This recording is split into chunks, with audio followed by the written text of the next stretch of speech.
I know that this is going to fall on deaf ears when it comes to those who actually need to hear it, but at least the rest of us can get a laugh at these people's expense. When you see a comment or a video online that you don't agree with and you don't have the mental faculties to come up with a response, nobody is pointing a gun at your head and forcing you to expose yourself online. You would think that this is common sense, but one look at my comment sections, well, at least before I block these people, would tell us that this apparently is hard to understand. For example, most recently, which spurred this video, I got another one of those comments that was like, oh, well, talking fast and using big words doesn't make you smart. And like, whatever you guys think you accomplish when you say stuff like that, you don't. I'm not gonna be like, wow, he really proved what I said in that video wrong by not addressing it. Nor will I be like, wow, he really destroyed my sense of self-worth. Because your attack isn't actually personal. I don't talk like this in real life. I only talk like it here because I have a time constraint, and I'm sorry to say this, but I can look at my analytics and I know that a lot of you have the attention span of a goldfish. So yes, I understand that there are people who put on an intellectual facade. They use big words, they talk fast in order to trick some people and make it difficult for others to respond. But that's mostly a problem in live debates and in-person discussions. When it comes to pre-recorded content, you can slow the video down, you can rewatch it, you can Google the words used in the video. The only exception we can really grant you to this is people who hide behind authority and make a conversation impossible. As I've called it before in the past, is educators versus because educators. If somebody is just presenting things as facts that you have to blindly trust, then it isn't your fault when you can't have a constructive dialogue with that person.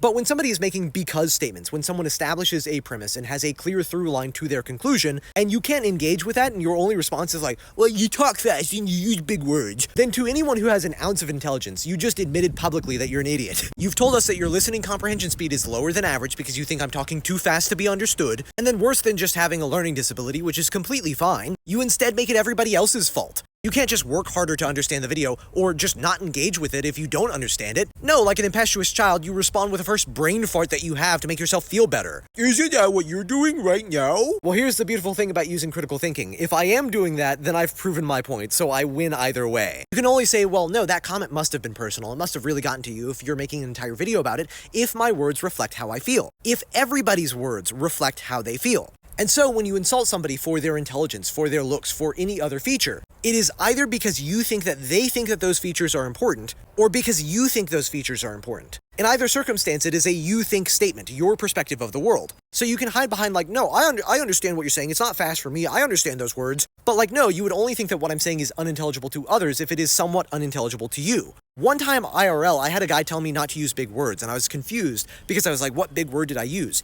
Empathize. He didn't know that word. And so obviously you and I know that word, and we would expect the average person to know it. If somebody came along and said, well, that's a big word, we would know that that person doesn't know it. And I'm not trying to gaslight you guys, this is a philosophy page, I do use big words sometimes. But more than just my page, life lesson here, if you can't engage with an argument, shut the hell up.